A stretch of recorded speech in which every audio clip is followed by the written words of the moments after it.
¿Te has preguntado alguna vez por qué creemos en ciertas cosas de la Biblia que, en realidad, nunca estuvieron realmente en ella? Es asombroso cómo algunas tradiciones han sido tan aceptadas con el tiempo que apenas nos detenemos a cuestionarlas.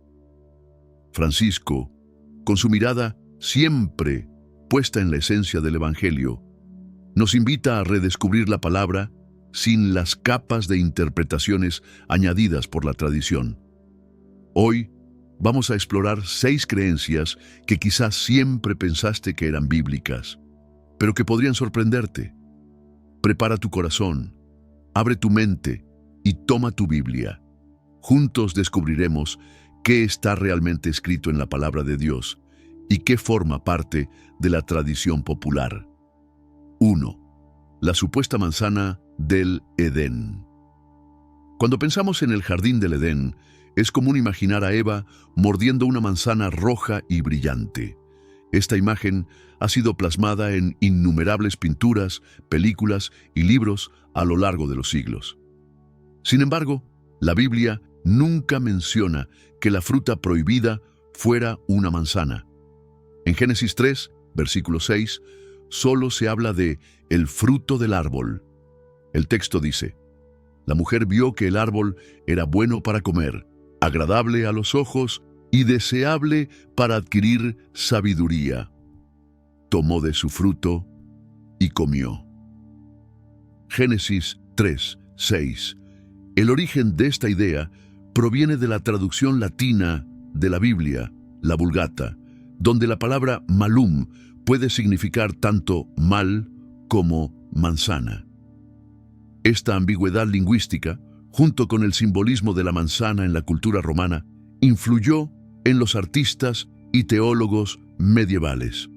En realidad, el mensaje central del relato bíblico no radica en el tipo de fruta, sino en la desobediencia de Adán y Eva al mandato divino. En Génesis 2, versículos 16 y 17. Dios es claro: puedes comer de todos los árboles del jardín, pero del árbol del conocimiento del bien y del mal no comerás.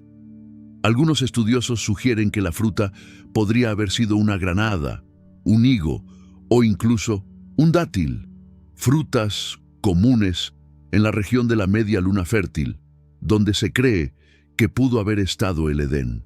Sin embargo, lo realmente importante es comprender que el verdadero problema no fue la fruta en sí, sino la elección de desconfiar de Dios y buscar la sabiduría de manera independiente, como se nos recuerda en Romanos 5, 19.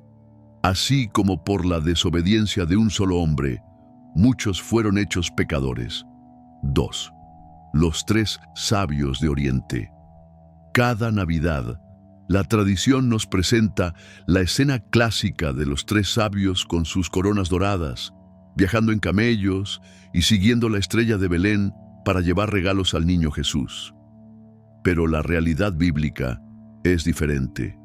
La Escritura nunca menciona que fueran 3, ni que fueran reyes, ni sus nombres: Melchor, Gaspar y Baltasar. Veamos lo que dice Mateo 2, 1-2. Después de que Jesús nació en Belén de Judea, en tiempos del rey Herodes, unos magos vinieron del oriente y preguntaban: ¿dónde está el rey de los judíos que ha nacido? Porque vimos su estrella y hemos venido a adorarlo.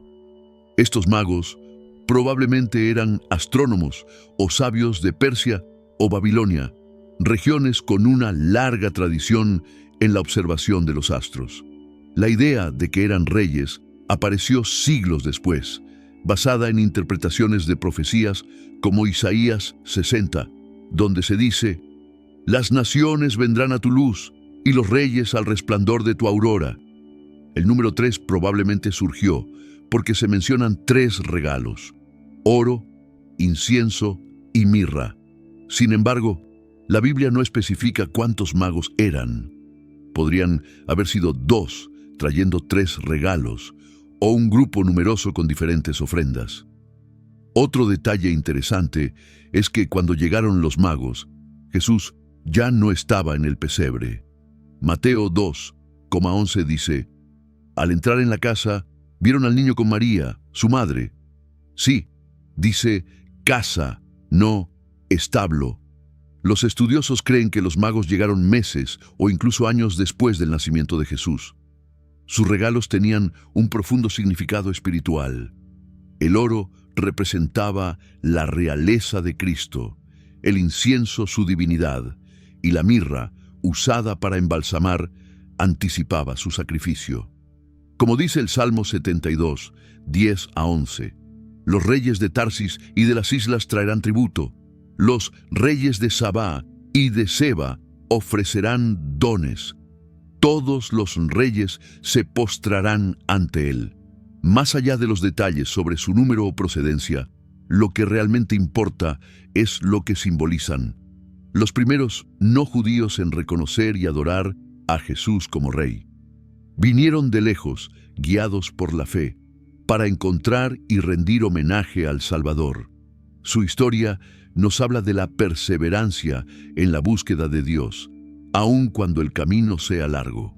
Como dice Jeremías 29:13, me buscarán y me encontrarán cuando me busquen de todo corazón. D3. María Magdalena como prostituta. Una de las ideas más extendidas sobre los personajes bíblicos es que María Magdalena era una prostituta antes de conocer a Jesús. Esta imagen ha sido reforzada por el arte, la literatura y hasta en algunas predicaciones. Pero, en realidad, la Biblia nunca menciona esto.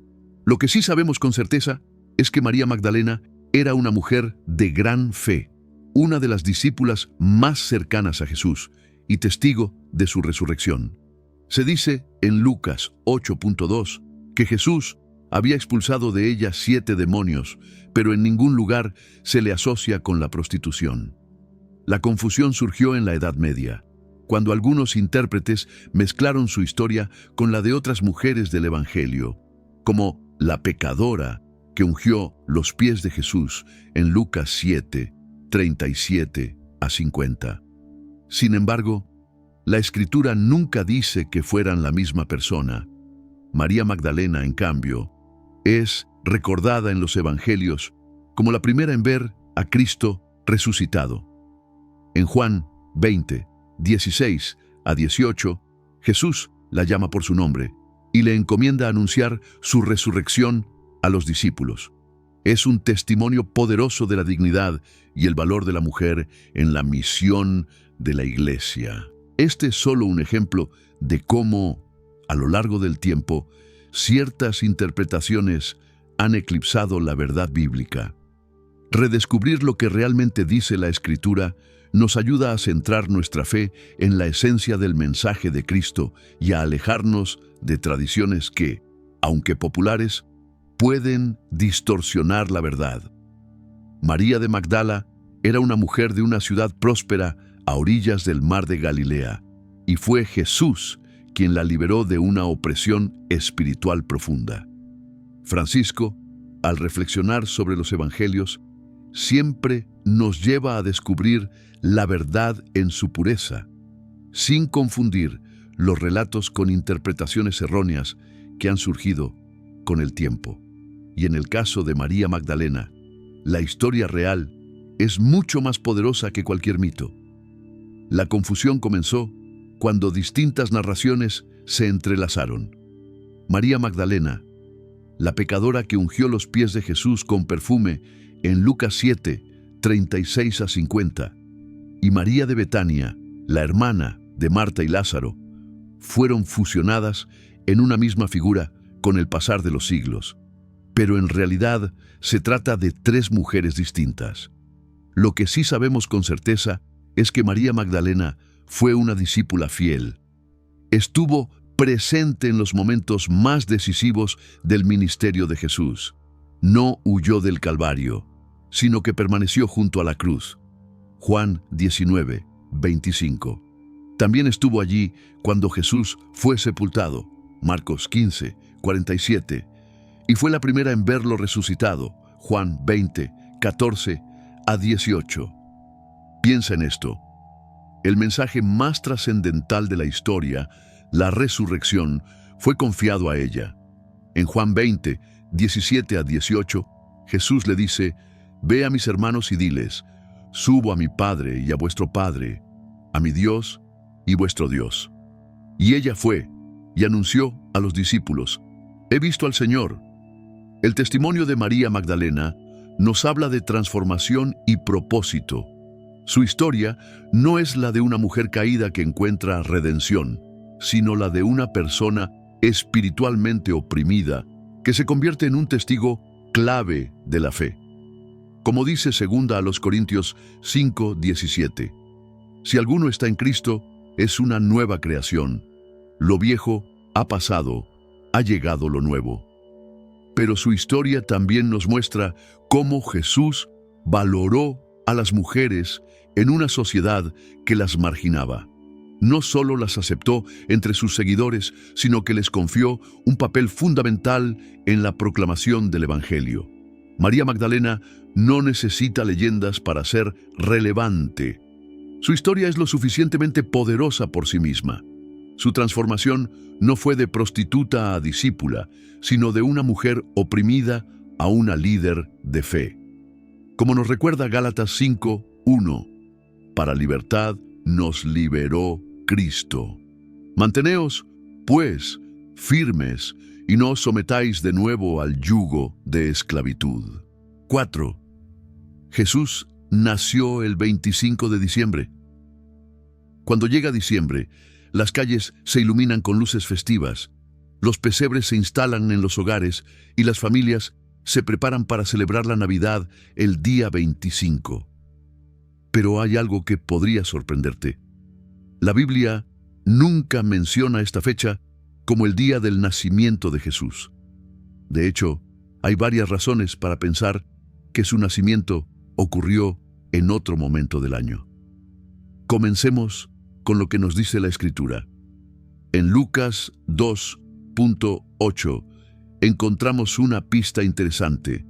Había en la misma región pastores que pasaban la noche al aire libre cuidando sus rebaños. Esto es significativo porque, en invierno, las temperaturas en Belén pueden ser frías y las lluvias hacen que los campos sean inhóspitos. Los pastores no solían permanecer al aire libre en esa época del año, lo que sugiere que Jesús pudo haber nacido en una estación más cálida. Otra clave está en el censo ordenado por César Augusto, mencionado en Lucas 2, 1 a 3.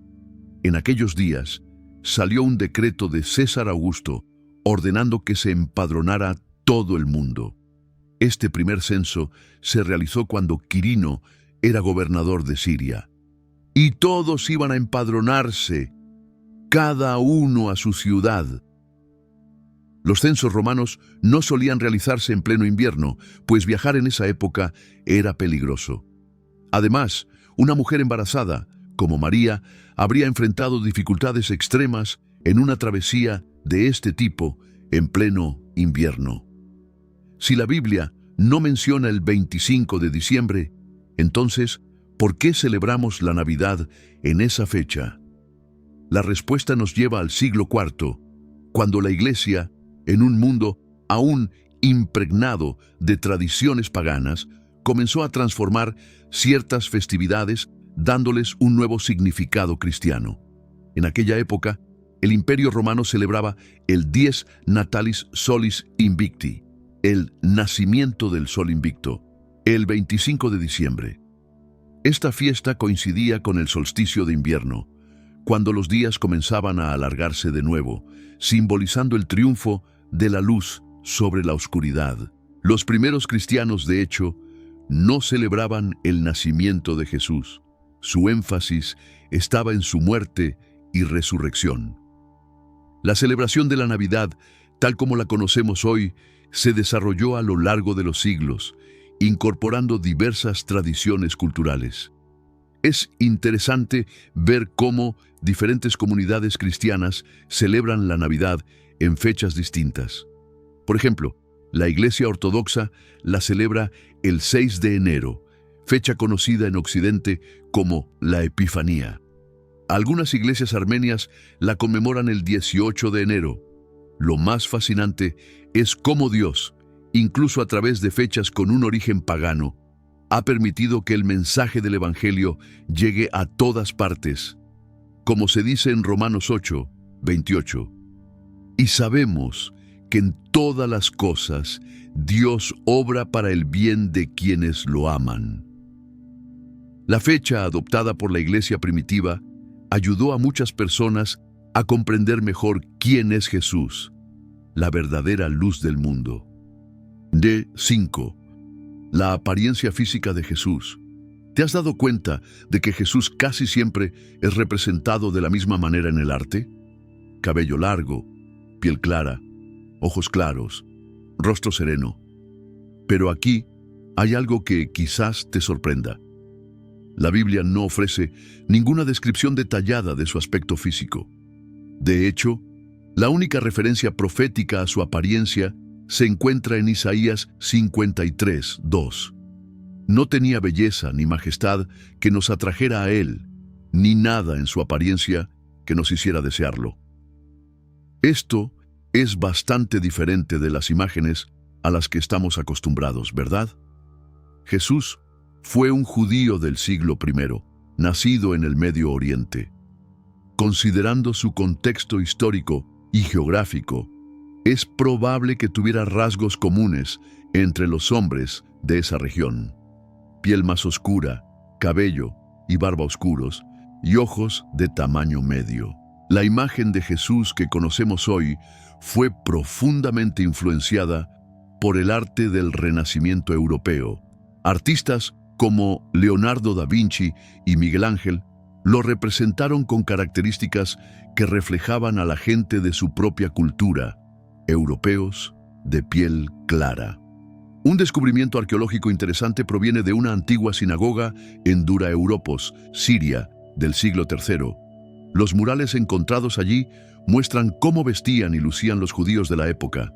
Es posible que Jesús se pareciera más a esas representaciones que a las imágenes renacentistas que conocemos. Pablo nos da una clave importante en Filipenses 2, 7, cuando dice que Jesús se despojó de sí mismo, tomando la forma de siervo, haciéndose semejante a los hombres. Jesús eligió un aspecto común, identificándose completamente con aquellos a quienes vino a salvar. En su tiempo y cultura, los hombres generalmente llevaban el cabello corto. Su verdadera grandeza no estaba en su apariencia, sino en su entrega absoluta por amor. Paul menciona en 1 Corintios 11, versículo 14.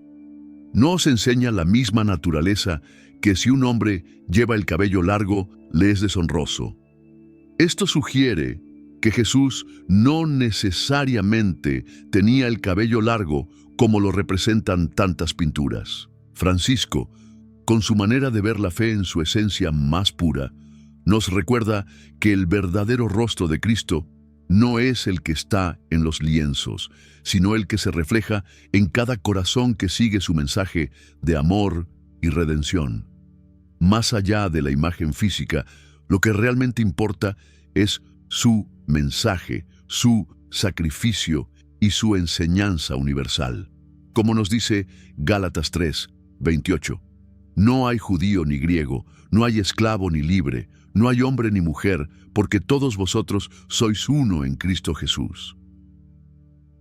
En tiempos recientes, los estudios forenses han intentado reconstruir la apariencia de un hombre judío del siglo I en Judea. Los resultados muestran una imagen bastante diferente a la tradicional. Un hombre de estatura media, aproximadamente 1,70 metros, de piel oscura y cabello corto, acorde con los estándares judíos de la época. 6. Ángeles con alas y halos. Cuando pensamos en ángeles, es casi automático imaginar seres resplandecientes con grandes alas y aureolas doradas sobre sus cabezas. Esta imagen está en todas partes. en pinturas, en películas, en decoraciones navideñas. Sin embargo, la Biblia los describe de una manera muy distinta. En la mayoría de sus apariciones en la Escritura, los ángeles se presentan con la apariencia de hombres comunes. En Génesis 18, cuando 3 ángeles visitan a Abraham, parecen tan normales que él los trata inicialmente como simples viajeros. Hebreos 13:2 nos recuerda: no os olvidéis de la hospitalidad, porque por ella algunos, sin saberlo, hospedaron ángeles. Los únicos seres angélicos que la Biblia describe con alas son los querubines y los serafines. Isaías 6:2 menciona que los serafines tienen 6 alas. Con 2 cubrían sus rostros, con 2 cubrían sus pies y con 2 volaban. Los querubines, representados en el tabernáculo y el templo, aparecen con 2 alas, pero su imagen es muy diferente de los ángeles infantiles que solemos ver en el arte. Y los halos, no hay ninguna mención de ellos en la Biblia. De hecho, la reacción de las personas al ver un ángel no es de admiración ante su belleza, sino de temor. En Lucas 2:9, cuando un ángel se aparece a los pastores, el texto dice: y tuvieron gran temor. Por eso, casi siempre, la primera frase que los ángeles pronuncian es: no temáis. La Biblia menciona una jerarquía angelical. Tenemos a los arcángeles como Miguel en Judas 1:9. Los querubines que guardaron la entrada del Edén en Génesis 3:24. Los serafines que rodean el trono de Dios en Isaías 6, cada uno con un papel específico. El ángel Gabriel, por ejemplo, que se apareció tanto a Daniel en el Antiguo Testamento como a María en el Nuevo, nunca es descrito con alas. En Daniel 9:21 se le menciona simplemente como el hombre Gabriel. Y cuando se aparece a María en Lucas 1, tampoco se menciona ninguna ala o aureola. El arte medieval tuvo un papel clave en nuestra imagen moderna de los ángeles. Los artistas comenzaron a pintarlos con alas para simbolizar su naturaleza celestial y su capacidad de moverse entre el cielo y la tierra. Más tarde, añadieron los halos como símbolo de santidad y luz divina. El Apocalipsis nos presenta descripciones de ángeles que se alejan mucho de las representaciones populares. En Apocalipsis 10:1 se dice: vi a otro ángel poderoso que descendía del cielo envuelto en una nube, con un arco iris sobre su cabeza. Su rostro era como el sol y sus pies como columnas de fuego. Lo más interesante de los ángeles no es su aspecto, sino su misión. Son poderosos mensajeros de Dios, como afirma Hebreos 1:14. ¿No son todos espíritus ministradores enviados para servir a favor de los que han de heredar la salvación? A lo largo de la historia bíblica, los ángeles aparecen en momentos cruciales. El ángel que detiene a Abraham antes de sacrificar a Isaac en Génesis 22. El ángel que lucha con Jacob en Génesis 32. El ángel que libera a Pedro de la prisión en Hechos 12. En ninguno de estos pasajes se mencionan alas ni halos. Lo esencial no es su apariencia, sino el mensaje y la misión que cumplen.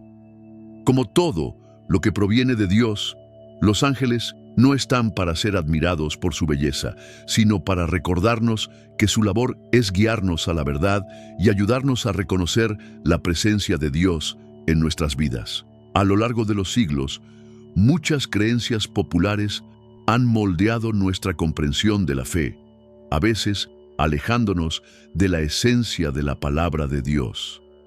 Francisco, siempre con una mirada puesta en el Evangelio vivo y en la necesidad de distinguir entre tradición y verdad, nos recuerda que la Escritura tiene una riqueza que a menudo pasamos por alto. Hoy exploraremos 6 ideas ampliamente aceptadas que, sorprendentemente, no aparecen en la Biblia. Cuando pensamos en ángeles, solemos imaginar seres alados con túnicas blancas, tocando el arpa sobre nubes esponjosas. Esta imagen, reforzada por el arte y la cultura popular, dista mucho de lo que realmente describe la Escritura. En 2 Reyes 6:17, cuando Eliseo pide a Dios que abra los ojos de su servidor para que vea la realidad espiritual, lo que aparece no son dulces querubines, sino una montaña llena de caballos y carros de fuego. Entonces Eliseo oró y dijo: Señor, abre sus ojos para que vea. Y el Señor abrió los ojos del joven y vio que la montaña estaba llena de caballos y carros de fuego alrededor de Eliseo. Otro dato sorprendente es que los ángeles no son omniscientes, no lo saben todo. Jesús mismo lo aclara en Mateo 24:36. Pero en cuanto al día y la hora, nadie lo sabe, ni los ángeles en el cielo, ni el Hijo, sino solo el Padre. Los ángeles son poderosos, sí, pero no son divinos. Son criaturas de Dios con funciones específicas y con limitaciones. Además, la Biblia nos enseña que su número es incalculable. En Hebreos 12:22 se nos habla de una asamblea innumerable de ángeles, y en Apocalipsis 5:11 Juan describe una visión de millones y millones de ellos. Miré y oí la voz de muchos ángeles alrededor del trono, y su número era miríadas de miríadas y millares de millares. Más allá de cómo los imaginemos, lo esencial es entender que los ángeles son servidores de Dios, enviados para asistirnos en nuestro camino hacia la salvación. Su presencia es un testimonio de la protección divina, como nos recuerda el Salmo 91:11. Porque Él mandará a sus ángeles acerca de ti, para que te guarden en todos tus caminos. Esta ha sido solo una de las 6 revelaciones sorprendentes sobre ideas que muchas personas creen que están en la Biblia, pero que en realidad nunca se mencionan en ella. Si este contenido te ha hecho reflexionar, no te lo guardes solo para ti. Comparte este video con al menos 3 amigos que necesiten descubrir estas verdades. Ahora, exploremos las siguientes preguntas que estoy seguro que a muchos de nosotros nos interesan. ¿Es un pecado comer pollo? ¿Esa deliciosa piel de pollo que tanto disfrutas es realmente vista con malos ojos por Dios? ¿O acaso ese plato dominical podría alejarte del reino de los cielos? Bueno, querido hermano, esta es una cuestión que ha provocado gran controversia y opiniones divididas entre los cristianos. Hoy vamos a adentrarnos en este tema y descubrir qué nos revela realmente la Biblia sobre el consumo de pollo. Volvamos al principio, al libro del Levítico. Allí encontramos las célebres leyes dietéticas que Dios dio al pueblo de Israel. En el capítulo 11, versículo 7, se menciona: y el cerdo, aunque tiene la pezuña dividida completamente, no rumia, es impuro para ustedes. Entonces, amigos, esto significa que Dios prohibió el consumo de pollo para el pueblo de Israel. Pero esperen, no renuncien todavía a su tocino.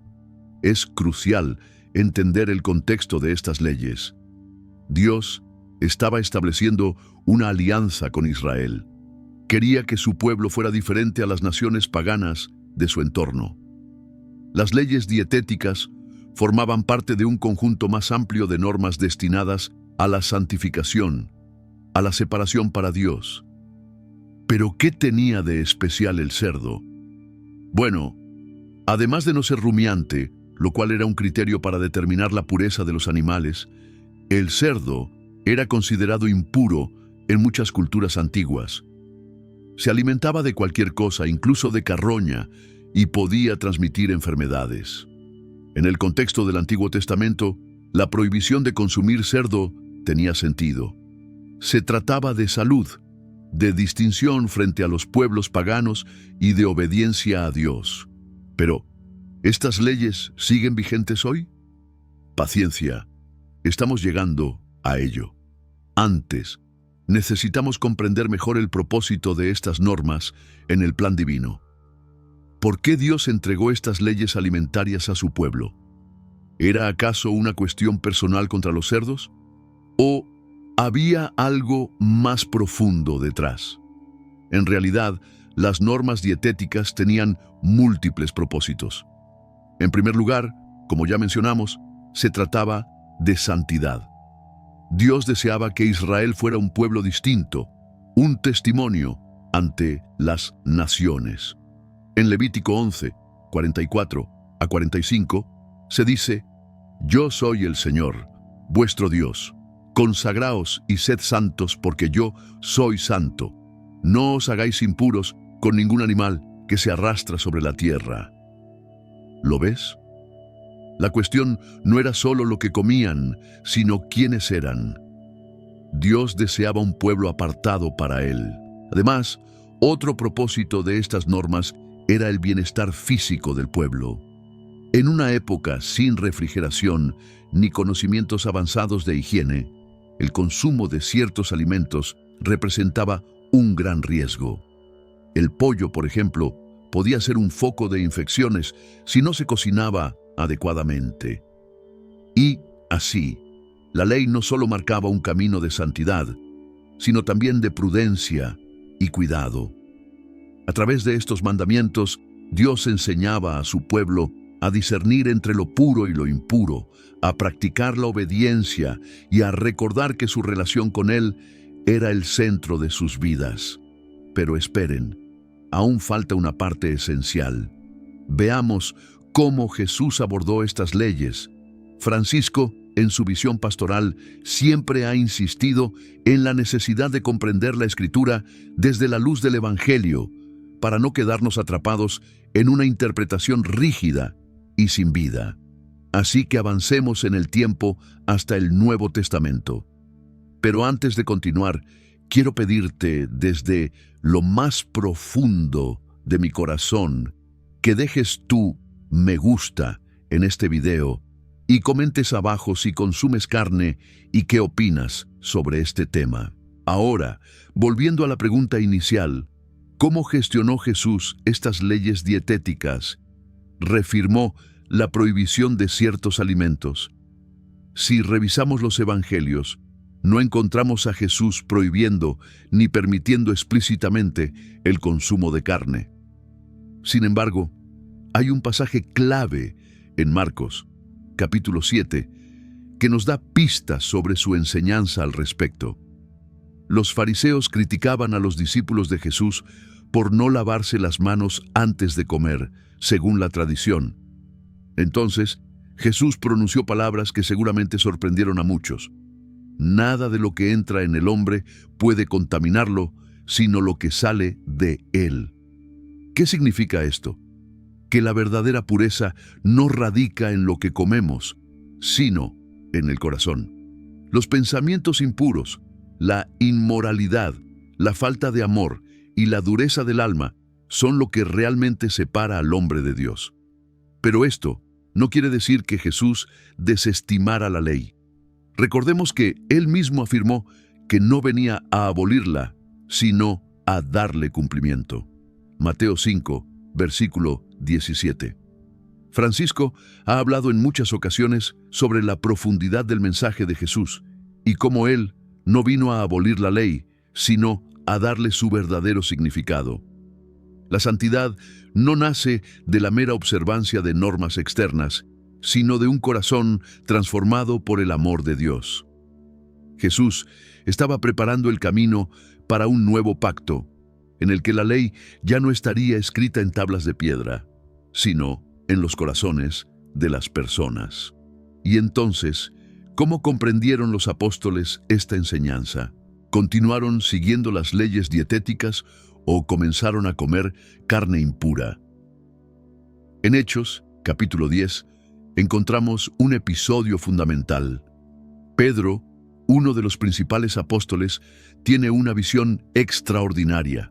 Ve descender del cielo un lienzo lleno de toda clase de animales, incluidos aquellos considerados impuros por la ley. Luego, una voz celestial le dice: «Levántate, Pedro, mata y come». Pero Pedro, fiel a las tradiciones judías, responde asustado: «De ninguna manera, Señor.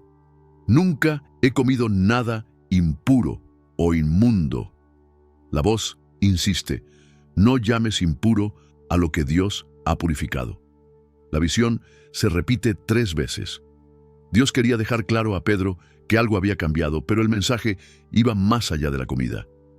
Poco después, Pedro es llamado a predicar el evangelio a un centurión romano, un gentil. En ese momento comprende que Dios le ha mostrado que el evangelio no es solo para los judíos, sino para todos. Pero, ¿qué hay del apóstol Pablo? Él, que había sido fariseo, tuvo que enfrentar la misma cuestión. En Romanos 14, Pablo reflexiona sobre las diferencias de opinión entre los cristianos respecto a los alimentos. Dice: «Estoy convencido en el Señor Jesús de que nada es impuro en sí mismo, pero si alguien considera que algo es impuro, para él lo es». Romanos 14, 14. Pablo enfatiza que en Cristo ningún alimento es impuro por naturaleza, pero advierte que nuestra libertad no debe ser motivo de tropiezo para los demás. Si comer carne puede escandalizar a un hermano débil en la fe, entonces es mejor abstenerse. En Colosenses 2, 16-17, Pablo va aún más lejos. «Por lo tanto, que nadie os juzgue por lo que coméis o bebéis, o en relación con festivales religiosos, celebraciones de luna nueva o días de reposo». La cuestión de la fe en la vida no se reduce a normas externas. Entonces, si las leyes dietéticas ya no se aplican, ¿qué pasó con el pacto de Dios? ¿Cambió su voluntad? Este es un punto crucial. Lo que ocurrió no fue un cambio en la mente de Dios, sino el cumplimiento de una promesa ya anunciada en el Antiguo Testamento. En Jeremías 31, 31-33, el Señor proclama: «Este será el pacto que haré con la casa de Israel después de aquellos días, declara el Señor. Pondré mi ley en su mente y la escribiré en su corazón. Yo seré su Dios y ellos serán mi pueblo». Dios ya había revelado que vendría un nuevo pacto, diferente del anterior, caracterizado por una ley escrita en los corazones y no en tablas de piedra. Jesús, en Lucas 22, 20, al hablar de su sangre derramada, confirma que con él comienza este nuevo pacto prometido. En este nuevo pacto, la obediencia a Dios no proviene de seguir normas externas, sino de un corazón transformado por el Espíritu Santo. En 2 Corintios 3, 6, se nos dice que somos ministros de un nuevo pacto, no de la letra, sino del Espíritu, porque la letra mata, pero el Espíritu da vida. Esto no significa que la ley de Dios haya sido abolida. Jesús mismo dijo que no vino a abolir la ley, sino a cumplirla. Lo que ha cambiado es la manera en que nos relacionamos con ella. Ya no se trata de cumplir normas externas, sino de vivir según el Espíritu, quien produce en nosotros frutos de amor y justicia. Las leyes dietéticas del antiguo pacto tenían un propósito en su tiempo, pero en el nuevo pacto ya no son necesarias.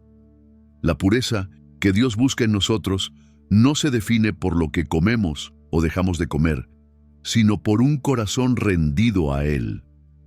Sin embargo, ¿significa esto que podemos comer cualquier cosa sin reflexionar? ¿Que no importa lo que consumimos? No exactamente, mis amigos. La libertad cristiana siempre viene acompañada de responsabilidad. Pablo nos advierte en 1 Corintios 10, 23-24 que, aunque todo nos sea lícito, no todo nos conviene ni edifica. Tengo el derecho de hacer cualquier cosa, dices, pero no todo es beneficioso. Tengo el derecho de hacer cualquier cosa, pero no todo es constructivo. Nadie debería buscar su propio bien, sino el bien de otros. Francisco, en su mirada sobre la fe vivida con autenticidad, ve en estas palabras de Pablo un recordatorio de que la verdadera libertad no es hacer lo que queremos sin consecuencias, sino orientar nuestras acciones hacia el amor y la edificación de la comunidad cristiana. En Romanos, capítulo 14, Pablo trata específicamente el tema de la comida y la bebida. Él reconoce que existen diferencias de opinión entre los cristianos en estos asuntos. Algunos creen que pueden comer cualquier cosa, mientras que otros solo consumen verduras. Pablo insiste en que cada persona debe estar plenamente convencida en su conciencia, actuando con rectitud según su fe. Romanos 14, verso 5. Pero también advierte que es mejor abstenerse de comer carne, de beber vino o de hacer cualquier otra cosa que pueda causar la caída de un hermano o hermana en la fe. Romanos 14, verso 21. ¿Qué nos enseña aquí? Que nuestra libertad en Cristo no debe ser pretexto para el egoísmo. Si comer carne o cualquier otra elección puede hacer que un hermano más débil en la fe tropiece, entonces el camino del amor nos llama a renunciar a ese derecho. Aunque las leyes dietéticas ya no son normas religiosas obligatorias, seguimos teniendo la responsabilidad de cuidar nuestros cuerpos. En 1 Corintios 6, 19-20 leemos: ¿No saben que sus cuerpos son templos del Espíritu Santo, quien está en ustedes y que han recibido de Dios? No se pertenecen a sí mismos, han sido comprados a un precio. Por lo tanto, honren a Dios con sus cuerpos. La cuestión ya no es si podemos o no comer ciertos alimentos, sino cómo podemos vivir nuestra libertad en Cristo de manera responsable. ¿Cómo podemos honrar a Dios con lo que comemos y bebemos? Esto implica considerar la salud de nuestro cuerpo, el impacto de nuestras decisiones en los demás y en la creación de Dios. No se trata de legalismo, sino de amor y sabiduría. Y no es un desafío sencillo. Es mucho más fácil seguir un conjunto de reglas fijas que ejercer la libertad con responsabilidad. Sin embargo, este es el llamado de Dios en la nueva alianza. Si las leyes dietéticas ya no son necesarias, ¿por qué algunos siguen observándolas? La respuesta varía. Algunos creen que las leyes del Antiguo Testamento siguen vigentes a menos que el Nuevo Testamento las revoque explícitamente, sosteniendo que Dios no cambia y sus mandamientos tampoco. Otros consideran que las leyes alimentarias son beneficiosas para la salud y que Dios las dio para el bienestar físico. Argumentan que, aunque no sean obligatorias desde un punto de vista religioso, aún es prudente seguirlas. Además, hay quienes interpretan pasajes como la visión de Pedro y las enseñanzas de Pablo de manera distinta, entendiendo que la cuestión alimentaria es una metáfora de la inclusión de los gentiles en la iglesia. También están los cristianos mesiánicos, que buscan mantener las raíces judías de la fe cristiana y por ello continúan practicando estas leyes dentro de la nueva alianza en Cristo. Lo importante es recordar que, incluso si no compartimos las mismas posturas, la Biblia nos enseña a no juzgar a los demás en estas cuestiones. Pablo dice en Romanos 14, versos 3 y 4, «El que come de todo no debe menospreciar al que no lo hace, y el que no come de todo no debe juzgar al que lo hace, porque Dios lo ha aceptado. ¿Quién eres tú para juzgar al siervo ajeno? Para su propio Señor está en pie o cae, pero se mantendrá en pie, porque el Señor es poderoso para sostenerlo». Pero, ¿qué hay de las diferencias dentro de la iglesia? La realidad es que siempre existirán diferencias entre los cristianos en cuestiones que no son esenciales para la fe. Algunos elegirán comer pollo, otros no. Algunos observarán el sábado, otros no. Algunos celebrarán la Navidad, mientras que otros optarán por no hacerlo. Y así ha sido a lo largo del tiempo. Francisco ha reflexionado sobre cómo la Iglesia no es una comunidad de uniformidad, sino de unidad en la diversidad. El apóstol Pablo nos ofrece principios fundamentales para abordar estas diferencias. En la carta a los Romanos, capítulo 14, versículo 1, dice: acepta a quien es débil en la fe, sin discutir sobre opiniones. ¿Ves? Pablo nos exhorta a acoger a quienes tienen convicciones diferentes, sin enredarnos en discusiones interminables sobre quién tiene la razón o quién está equivocado. Continúa en el versículo 5. Uno considera que un día es más sagrado que otro. Otro cree que todos los días son iguales. Cada uno debe estar convencido en su propia mente. ¿Qué nos enseña Pablo aquí?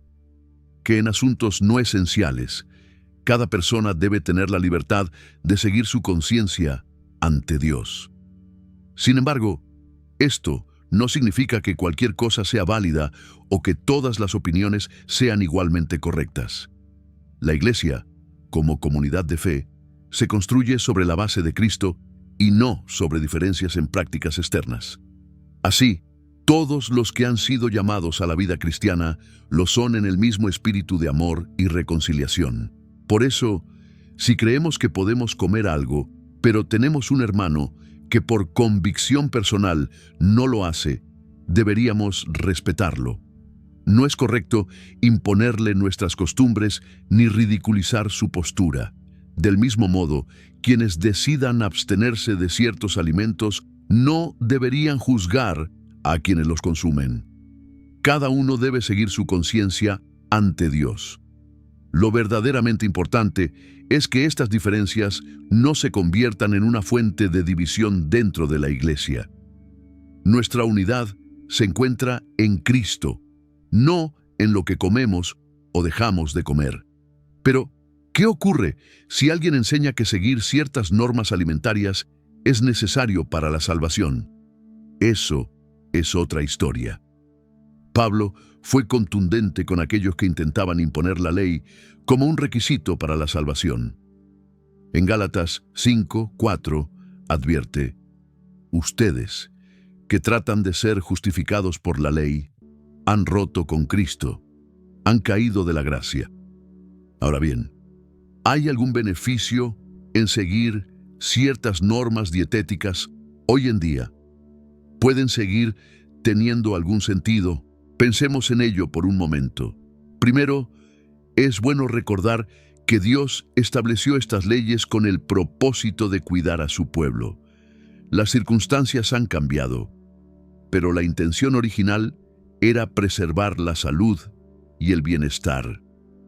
En la antigüedad, sin los métodos modernos de conservación y preparación de alimentos, evitar ciertas carnes podía ser una medida prudente de salud pública. Un ejemplo de ello es la prohibición de consumir animales que murieron de forma natural o fueron cazados por otros. En Levítico 17:15 se establece esta norma, lo que evitaba la ingestión de carne contaminada. Además, muchas de las especies clasificadas como impuras en la ley mosaica suelen ser carroñeras o alimentarse de desechos, lo que aumenta el riesgo de enfermedades. También hay quienes argumentan que seguir reglas dietéticas específicas puede ayudarnos a ser más conscientes de lo que comemos y a desarrollar una disciplina en nuestra alimentación. La cuestión de la salud y la alimentación sigue siendo relevante, no solo desde una perspectiva bíblica, sino también desde un punto de vista humano. Sin embargo, es esencial recordar que, aunque puedan existir beneficios, estas normas no son obligatorias ni nos hacen más santos o más aceptables ante Dios. Pablo afirma en 1 Timoteo 4:4-5, porque todo lo que Dios ha creado es bueno, y nada es despreciable si se recibe con acción de gracias, porque es santificado por la palabra de Dios y la oración. En otras palabras, lo que realmente importa no es lo que comemos, sino la actitud de nuestro corazón. Si recibimos nuestros alimentos con gratitud, son bendecidos para nosotros. Por lo tanto, si alguien elige seguir ciertas reglas alimenticias por razones de salud, cultura o disciplina personal, está bien. Pero no debemos imponer estas normas a los demás ni creer que nos hacen espiritualmente superiores. Lo más importante es ejercer nuestra libertad con sabiduría, cuidar el cuerpo como templo del Espíritu Santo y ser agradecidos por todo lo que Dios nos ofrece. Ahora bien, hay situaciones en las que comer pollo o cualquier otro alimento podría no ser lo correcto. Primero, recordemos lo que dice Pablo en 1 Corintios 10, 23 a 24. Todo me está permitido, pero no todo es beneficioso. Todo me está permitido, pero no todo edifica. Que nadie busque su propio bien, sino el del prójimo. Así que, aunque tengamos libertad para comer cualquier cosa, no siempre es lo más sabio o amoroso ejercer esa libertad sin considerar el bienestar de los demás. Francisco, con su profunda comprensión de la fe cristiana, nos invita a reflexionar sobre la manera en que nuestras elecciones alimentarias pueden afectar nuestra relación con Dios y con los demás. Veamos algunas situaciones en las que puede no ser adecuado consumir ciertos alimentos. Cuando causa a un hermano más débil a tropezar. Si tenemos un hermano en la fe que considera incorrecto consumir cierto alimento y hacerlo delante de él puede hacer que caiga en duda o dañarle la conciencia, es mejor abstenerse. Pablo menciona en Romanos 14, 21. Es mejor no comer carne, ni beber vino, ni hacer nada que haga tropezar a tu hermano o hermana, cuando se asocia con la idolatría. En 1 Corintios 10, Pablo habla sobre la carne sacrificada a los ídolos. Aunque el ídolo en sí no tiene poder, si el acto de comer es visto como una participación en la idolatría, entonces se convierte en un problema. Este principio sigue vigente hoy. Si un alimento está vinculado a prácticas que desvían el corazón de Dios, conviene evitarlo. Cuando daña nuestra salud, nuestros cuerpos son templos del Espíritu Santo y estamos llamados a cuidarlos. Si un alimento agrava un problema de salud, consumirlo va en contra del respeto y la gratitud por el don del cuerpo que Dios nos ha dado. Cuando es ilegal. En algunos países, ciertos alimentos están prohibidos por la ley. Como cristianos, debemos obedecer las leyes del lugar donde vivimos, siempre que no contradigan directamente la voluntad de Dios. Cuando se convierte en una obsesión. Si comer un alimento en particular se vuelve una compulsión o una adicción, está ocupando un lugar en el corazón que solo le pertenece a Dios. Cualquier cosa que nos esclaviza y nos aparta de Él es un obstáculo en nuestro camino espiritual, cuando es obtenido de manera no ética. Si la producción de un alimento implica crueldad innecesaria hacia los animales o explotación laboral, su consumo puede ser moralmente cuestionable. La fe nos llama a la justicia y a la compasión en todas nuestras elecciones, incluidas las alimentarias. Cuando va en contra de nuestra conciencia, Pablo dice en Romanos 14, 23, pero quien tiene dudas, se condena si come, porque no lo hace con fe. Y todo lo que no procede de la fe es pecado. Si en el corazón sentimos que algo no está bien, lo mejor es abstenernos. Dado esto, antes de comer, es bueno preguntarse, ¿esto glorificará a Dios y visitar a Dios? ¿Edificará a los demás? ¿Hará daño a alguien? ¿Estoy actuando con fe y con una conciencia clara? Si podemos responder afirmativamente, entonces podemos comer con gratitud, dando gloria a Dios. Francisco también nos invita a considerar algunos principios para tomar decisiones sabias sobre la alimentación. El principio de la gratitud nos recuerda lo que dice Pablo en 1 Timoteo 4, 4-5. Porque todo lo que Dios creó es bueno y nada es de desecharse si se recibe con acción de gracias, porque es santificado por la palabra de Dios y la oración. El principio de la glorificación se encuentra en 1 Corintios 10, 31, donde Pablo nos exhorta a que, sea que comamos o bebamos, lo hagamos todo para la gloria de Dios. El principio del templo nos recuerda que nuestros cuerpos son templos del Espíritu Santo y que debemos honrar a Dios con nuestro cuerpo, como se menciona en 1 Corintios 6, 19-20. El principio del amor nos advierte sobre hacer tropezar a nuestros hermanos en la fe, como lo expresa Pablo en Romanos 14, 15. Si tu hermano se entristece por lo que comes, ya no andas conforme al amor. No destruyas con tu comida a aquel por quien Cristo murió. El principio de la conciencia está en Romanos 14, 23, donde se enfatiza la importancia de actuar con plena convicción y evitar aquello que genera dudas.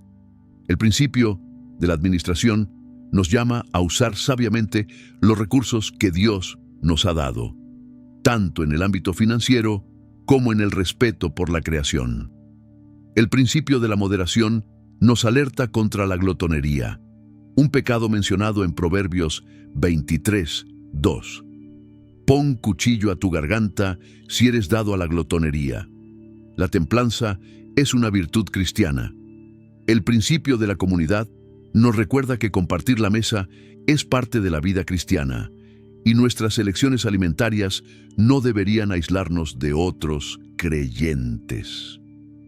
El principio de la cultura nos invita a respetar las costumbres locales, especialmente en contextos donde el testimonio cristiano puede verse afectado, como menciona Pablo en 1 Corintios 9, 22. Me hice todo para todos, a fin de salvar a algunos. El principio de la libertad nos recuerda que en Cristo tenemos libertad, pero no debemos permitir que las reglas alimentarias se conviertan en una nueva esclavitud que nos aleje de la verdadera fe. Al final, lo importante es preguntarnos, ¿puedo comer esto con gratitud a Dios? ¿Esto glorifica a Dios?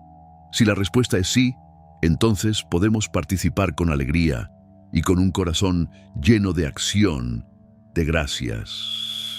Cristianos, a entender esta libertad que tenemos en Cristo, especialmente cuando se trata de problemas dietéticos. Primero, es importante recordar que cambiar el pensamiento de uno toma tiempo. Si alguien creció creyendo que ciertos alimentos son prohibidos, no lo esperes a cambiar de mente por la noche, solo porque lo explicaste. Ten paciencia y amor.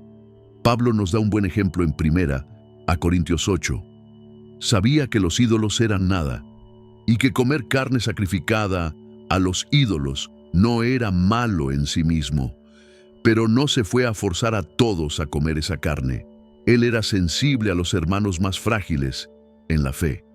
Francisco, con su mirada compasiva, ha recordado en muchas ocasiones que la verdadera libertad no es una licencia para hacer lo que se quiere, sino una invitación a vivir en el amor. ¿Cómo podemos ayudar a otros a comprender esta libertad? Aquí hay algunos consejos. Primero, enseñar con amor. No ridiculices ni desprecies otras creencias. Recuerda que el amor edifica. 1 Corintios 8, 2. Usa las Escrituras. Muestra pasajes como Marcos 7:19, Hechos 10, Romanos 14 y otros. Deja que la palabra de Dios hable por sí misma. Tercero, explica el contexto. Ayuda a la gente a entender el propósito de las leyes dietarias en el Antiguo Testamento y cómo Cristo cumplió la ley. Cuarta, Enfócate en el corazón. Recuerda que lo que realmente importa es el estado del corazón, no lo que entra por la boca. Mateo 15:11. 5. Respeta el tiempo de cada persona. No fuerces a nadie a ejercer una libertad que aún no entienden o con la que no se sienten cómodos. Sé un ejemplo. Muestra cómo usas tu libertad con responsabilidad y amor. 7. Anima al estudio personal. Motiva a las personas a estudiar la Biblia por sí mismas y buscar la guía del Espíritu Santo. A oitava hora. Pídele a Dios que dé comprensión y libertad a tus hermanos y hermanas. 9. No conviertas la libertad en un ídolo. Recuerda, el objetivo no es simplemente que la gente coma de todo, sino que comprendan su libertad en Cristo en todas las áreas de su vida. 10. Ten la disposición de renunciar a tu libertad. A veces, la mejor manera de enseñar sobre la libertad es estar dispuesto a no ejercerla por amor a los demás. Recuerda lo que dijo Pablo en 1 a los Corintios 8, 9, 13. Ten cuidado, sin embargo, que el ejercicio de tus derechos no se convierta en un obstáculo para los débiles. Porque si alguien con una conciencia frágil te ve comiendo en un templo de ídolos, no se sentirá impulsado a hacer lo mismo. Así, el hermano o hermana por el que Cristo murió puede ser llevado a la ruina por tu conocimiento. Cuando pecas contra ellos de esta manera y hieres su conciencia débil, pecas contra Cristo. Por lo tanto, si lo que como hace que mi hermano o hermana caiga en pecado, nunca comeré carne de nuevo para no hacerles tropezar. ¿Notaste cómo Pablo estuvo dispuesto a renunciar a su libertad por el bien de los demás? Este es el tipo de amor que debemos tener cuando ayudamos a otros a comprender su libertad en Cristo. Al final, el objetivo no es solo cambiar hábitos alimenticios, sino ayudar a otros a vivir en la plenitud de la libertad que Cristo nos ha dado, en fe, amor y gratitud a Dios. Hermanos y hermanas, esperamos que este mensaje haya sido de bendición para ustedes. Ahora, queremos escuchar su opinión. Compartan sus reflexiones en los comentarios. Queremos leerlos. Si este contenido les ha ayudado, no olviden darle me gusta y compartirlo con alguien que lo necesite. Juntos, seguimos creciendo en la fe y en el conocimiento de la palabra. Y si aún no lo han hecho, los invitamos a suscribirse al canal y activar la campanita para no perderse ninguno de nuestros próximos videos. Que el Señor los bendiga, los guíe y los llene de su amor. Nos vemos en el próximo video.